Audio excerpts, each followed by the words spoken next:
When you think of the most iconic men's sports watches that were ever released, you think of the Patek Nautilus, the AP Royal Oak, the Vacheron Overseas. I think that this watch is right up there and might have a place in history next to them. This is called the Czapek Antarctique. If you're not familiar with the brand at all, in the 1800s when Patek was founded, it was founded with another gentleman named Antoine Czapek. Originally the brand was called Czapek, Patek, and C, but some years later they broke apart and Czapek disappeared from history. But in 2015 the brand was resurrected and they took a lot of Czapek's original designs to create this iconic sports model watch. Something about this just screams special to me. It's gonna take some time for people to realize that, but I do think eventually that they will. And I'm not saying that as a certainty. Me personally, I have been converted into a huge fan of the brand and a huge fan of this particular model. They do make this watch in several different dial variations. We've had the black dial, we have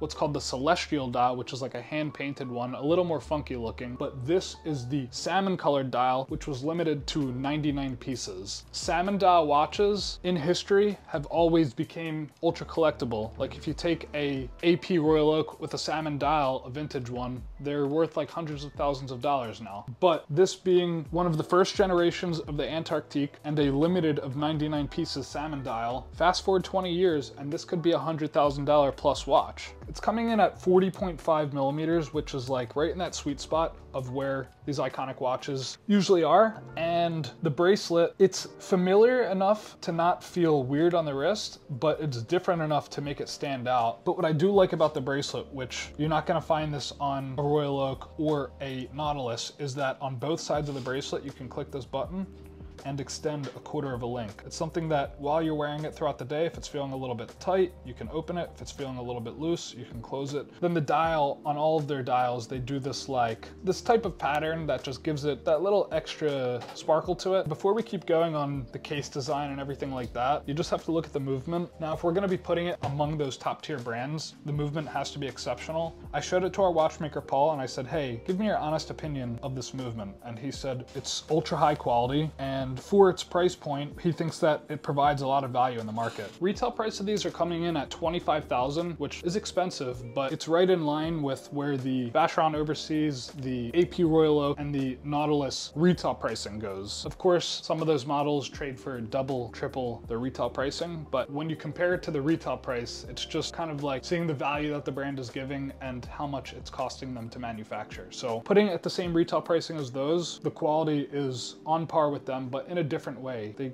kind of brought like a more modern aspect to the movement. Currently, you can pick these up around the retail price, maybe even just a little bit under. Not for this specific dial, but different dial variations you can pick up for a little bit under retail. Let's look back at this video in 5 years, in 10 years, and 20 years, and see, is it a brand that is gonna be a one-hit wonder with this watch, or is it something that is gonna continue to appreciate in value and really establish a name in the luxury watch market?